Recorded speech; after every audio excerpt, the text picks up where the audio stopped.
ہے، ہر طرف ہریالی ہے، خوبصورت ہے اور درخت ہیں پھلوں سے لدے ہوئے۔ جلدی سے پھٹے سے اترا، اس بستی میں پہنچا، وہاں سے چشموں کا پانی پیا، پھل توڑ کے کھایا، وضو کیا، اللہ کا شکر ادا کیا، سجدہ کیا، مولا تیرا شکر ہے تو نے زندگی بھی بخشی اور کھانے کے لیے بھی دیا۔ لیکن دائیں بائیں دیکھتا ہے، کوئی نظر نہیں آتا، دائیں دیکھتا ہے، بائیں دیکھتا ہے، آگے پیچھے کوئی بندہ نظر نہیں آتا۔ کہتا ہے مولا ماجرا کیا ہے؟ ہاتف غیب سے آواز آتی ہے، میرے بندے تو نے ماں باپ کی خاطر تھوڑا سا مال، تھوڑی سی چیز کی قربانی دی، یہ دیکھ جہاں تک تیری نگاہ جاتی ہے یہ بستی، ساری کی ساری بستی کا مالک ہم نے تجھے بنا دیا ہے، یہ ساری بستی تیری ہے، اور فلاں درخت کے نیچے چلا جا، وہاں پر خزانہ ہے، تھوڑی سی مٹی کو ہٹائے گا تو جہاں تک تیری نگاہ ختم ہو جائے گی لیکن خزانہ ختم نہیں ہوگا۔ اب یہ کیا جا کے دیکھا تو خزانہ تھا، سونے، ہیرے، موتی، جواہرات۔ اب اس نے کہا کہ میں تو ادھر اکیلا ہوں، میں یہ ساری چیزوں کو کیا کروں گا؟ پاس چند دن کے بعد پاس سے ایک جو ہے وہ بحری جہاز بھولے ہوئے وہاں سے گزرا، اور وہ سیاحوں کا جہاز تھا، یعنی کہ بحری جہاز بیڑا جو تھا یہ سیر و تفریح کرنے والوں کا تھا۔ وہ اتر کر تھوڑی دیر کے لیے آئے، آ کے کہنے لگے جناب اتنی سونی بستی ہے، سر سبز و شاداب ہے، یہاں کے درخت پھلوں سے لدے ہوئے ہیں اور بہتے ہوئے چشمے ہیں، آپ یہاں پر ہمیں ایک پلاٹ فروخت کریں گے؟ اس نے کہا کہ تم کیا کرنا چاہتے ہو؟ کہا کہ ہم سیر کے لیے آیا کرتے ہیں، چلو کبھی ہمارا دل کرے گا یہاں پلاٹ لیتے ہیں، گھر بناتے ہیں، کبھی کبھار ہم یہاں پر آ کے رہا کریں گے۔ اس نے کہا کہ پلاٹ بھی میں دوں گا، گھر بنانے کے لیے پیسے بھی میں دوں گا، تم گھر بناؤ۔ اب سیاح جو تھے، سیر کرنے والے لوگ، انہوں نے دھڑا دھڑ جو ہے وہ پلاٹ لینا شروع کر دیے، گھر بنانا شروع کر دیے۔ وہ بستی ایک شہر کے اندر بدل گئی، شہر بنا اور لوگوں کو پتا چلا کہ یہاں کا ایک بندہ ہے، بادشاہ ہے، وہ زمین بھی دیتا ہے اور زمین کے ساتھ اس زمین پر گھر بنانے کے لیے پیسے بھی دیتا ہے۔ لوگ آنا شروع ہو گئے، وہ شہر ملک کے اندر بدل گیا، وہ ملک بنا، اور ملک ایسے بنا کہ سارے لوگوں نے مل کر اسے اپنا بادشاہ بنا لیا، اس کے سر پر جو ہے وہ تاج سجا دیا، تخت پہ بٹھا دیا، اس پورے ملک کا اس کو بادشاہ بنا دیا۔ رب کیسے نوازتا ہے، اس کے دو بیٹے تھے، وہ زندہ بچ گئے، کسی دوسرے شہروں کے اندر مزدوری کر رہے تھے۔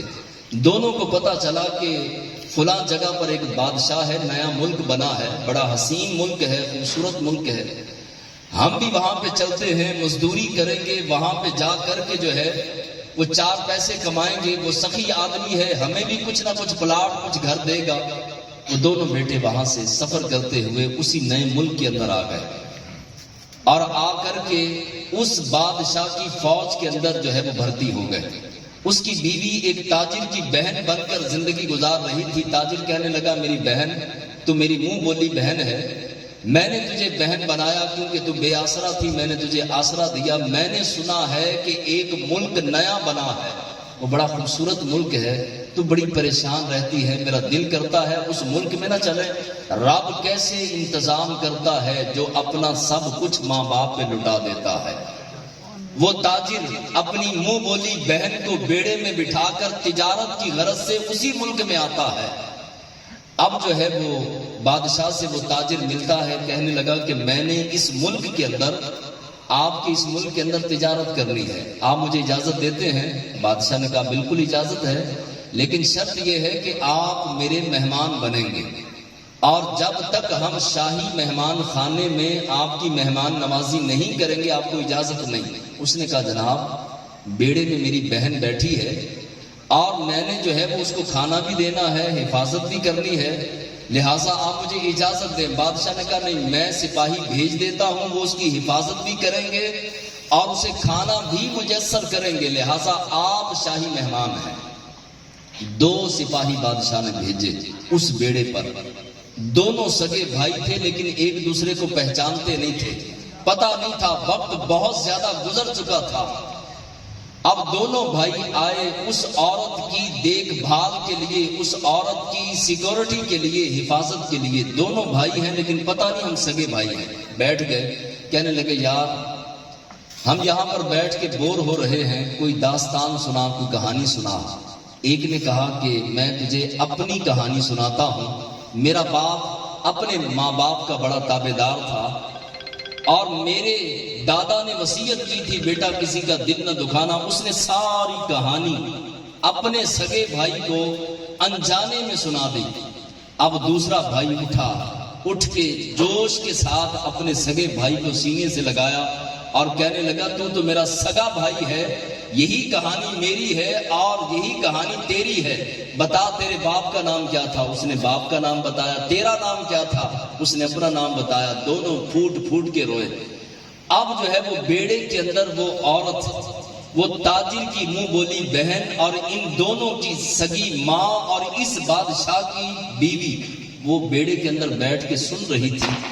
وہ اندر بیٹھ کے پھوٹ پھوٹ کے رونے لگی. یہ دونوں سپاہی زاروں کی دار. تو آ کے تاجر کہنے لگا کہ تجھے کس بات نے رلایا؟ کیا ماجرا ہے؟ کیا مسئلہ ہے؟ تجھے سپاہیوں نے کوئی بدتمیزی کی؟ اب جو ہے یہ عورت بولتی نہیں، روتی جاتی ہے اور سپاہی کرتی ہے. بڑے پریشان تاجر دوڑتا ہوا بادشاہ کے پاس گیا. جا کے کہنے لگا بادشاہ آپ کے سپاہیوں نے میری بہن کے ساتھ بدتمیزی کی اور وہ رو رو کر اس کا برا حال ہے. بادشاہ نے کہا بلاؤ اپنی بہن کو اور بلاؤ ان دونوں سپاہیوں کو. بادشاہ سامنے کھڑا ہے. یہ وہی بادشاہ تھا جس نے اپنے ماں باپ پر قربانی دی. ماں باپ کے لیے تو رب نے بادشاہت دے دی. اب یہ کھڑا ہے، اس کی اپنی بیوی برقعے کے اندر سامنے کھڑی ہے. دونوں بیٹے، وقت زیادہ گزر چکا تھا، نہ بادشاہ پہچانتا تھا باپ پہچانتا تھا، نہ اپنے بیٹوں کو، نہ بیٹے پہچانتے تھے باپ کو. اب یہ آمنے سامنے سارے ایک دوسرے کے کھڑے ہیں. لیکن عورت نے تو پہچان لیا تھا، مرد نے ابھی بادشاہ نے نہیں پہچانا تھا کیونکہ وہ برقعے میں تھی. تو بادشاہ نے سپاہیوں کو کہا کہ بتاؤ بھائی تم نے اس عورت کے ساتھ کیا بدتمیزی کی؟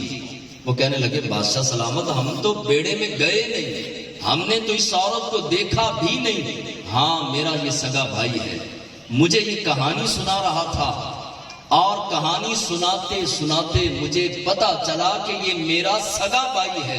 بس ہم نے کہانی سنائی ہے اور کچھ نہیں کیا. بادشاہ نے کہا وہی کہانی دہراؤ جس وجہ سے عورت اتنی غمزدہ ہوئی. اب وہ کہانی کو دہرایا گیا تو بادشاہ پھوٹ پھوٹ کے رونے لگا. جلدی سے تخت سے نیچے اترا، دونوں پتروں کو سینے سے لگا کے کہنے لگا کہ تم تو میرے سگے بیٹے ہو.